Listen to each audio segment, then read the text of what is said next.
I'm Melanie. And I'm Anna Tavner. Welcome to the fall edition of the Connected video series. Wow, it's been a beautiful summer. How now here we are, ready for fall, ready for community emotion. How exciting! We got big plans for Best Buddies this year. We've got Community Emotion. I'm sure plans are already underway for the Night of Heroes fashion show. I saw the chair yesterday and she's like, when you're done community emotion, let's go right into Night of Heroes. I was like, can I just have a couple days to relax, please? Lots going on around the organization, and we'd love to tell you all about it right now. Email is a great tool that we all have access to here at work.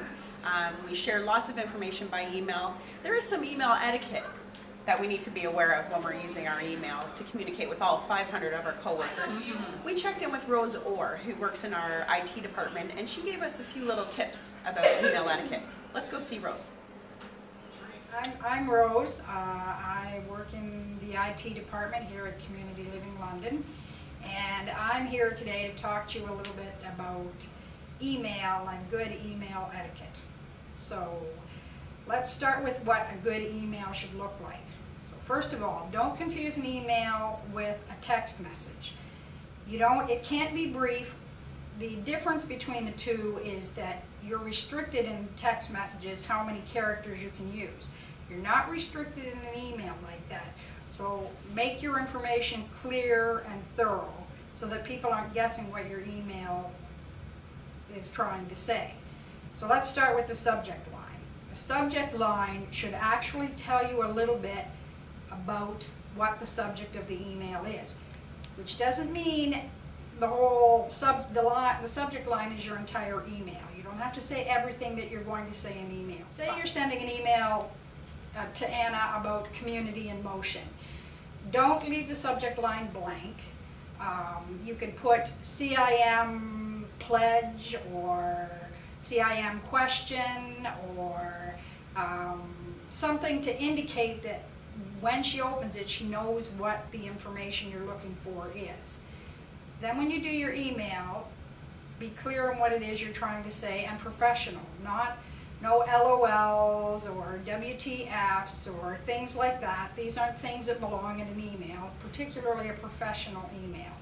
Ask your question clearly in clearly written sentences, and then when it comes time to sign off, use the appropriate CLL sign-off. We have a policy around how our signatures are done. If you're not sure how to complete your signature, please contact Chris Usher, the Development and Communications Manager, and he'll be able to guide you through what's expected in a proper CLL signature. So, what is your workplace email for? Well, it's for the workplace.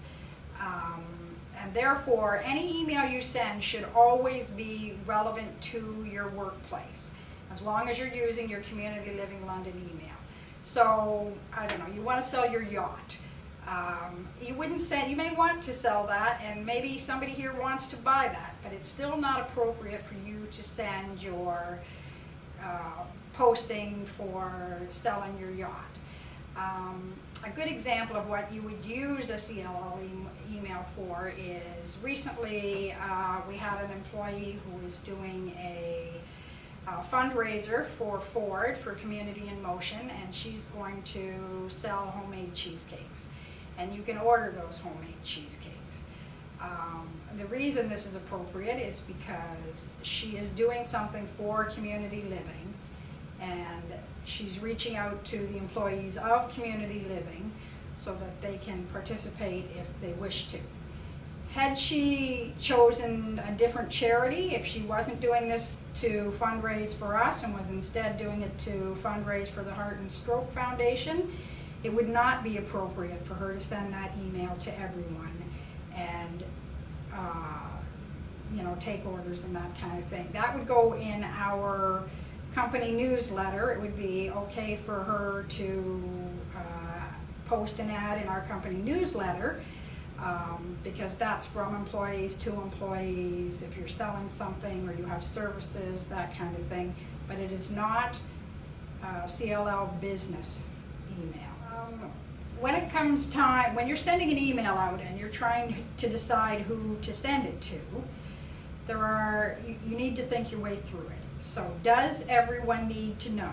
and by everyone, we're talking a staff of over 500 people. Is whatever message you have something that 500 people need to know? And let's go back to the example of the fundraising email that went out last week. Cherie sent that to everyone, and she's fundraising for this organization. So that was the proper use of sending it to everyone. All 500 of us or more need to know that we can buy a cheesecake, and by buying this cheesecake we get the lovely cheesecake, and we're supporting a fundraiser here in this organization. So it was appropriate for her to send that to everyone.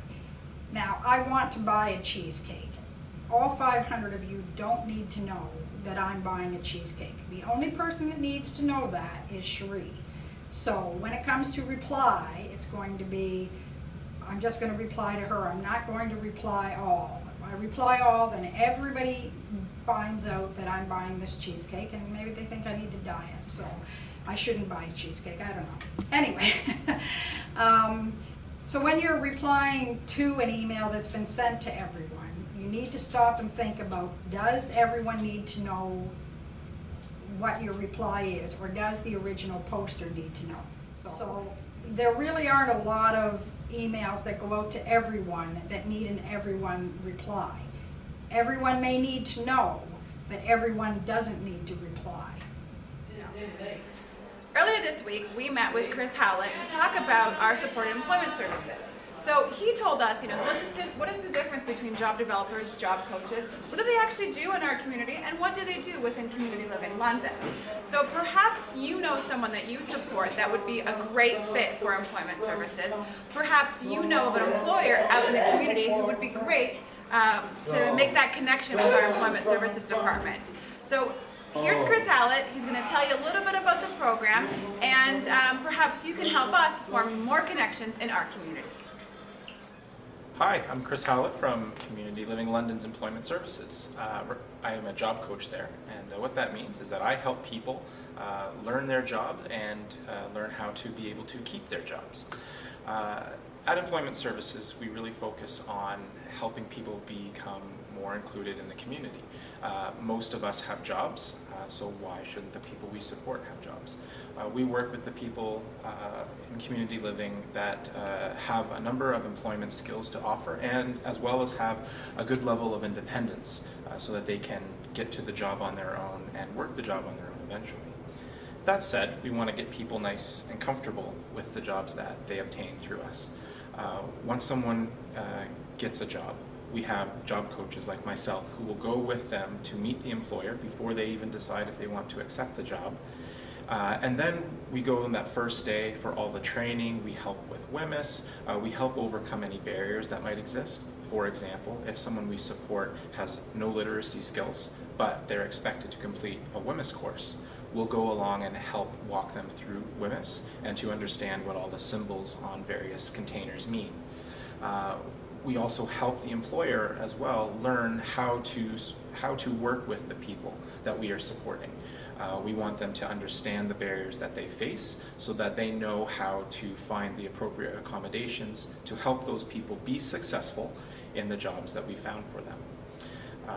It's a very unique department in that it is there is a little bit more paperwork in regards to the expectations that Ontario Disability Support Program has for employment services, but there is also a lot of freedom and a different level of professional interaction with the people we support. So it's a great opportunity to see how people we support are truly included in the workforce, another very important part of all of our lives. One way that community living employees at large can get involved with helping us out is by referring your friends, family members, anybody who owns or runs an organization to just invite a conversation with us. Let us handle all of the other details. You don't need to worry about selling the employer on what it is we do. We will handle that, but we do want employers in the community to know that hiring someone with a disability is an opportunity. It's an opportunity for them to grow their business and for them to be more inclusive in the community. we want to find jobs for the people that we're supporting that add value and that make people feel like they are truly a part of a team. For the people we support, it's not just a job. It's often a purpose. It's something to feel proud of. It's something that many people we support will wear their work uniforms to Christmas over because they're so proud of what they are and what they've accomplished and who they are becoming. For many people we support, it's an opportunity that families weren't sure was ever possible. So it's a really neat and engaging kind of opportunity. If anyone had any questions, by all means, please call our office. Any of our staff can answer your questions.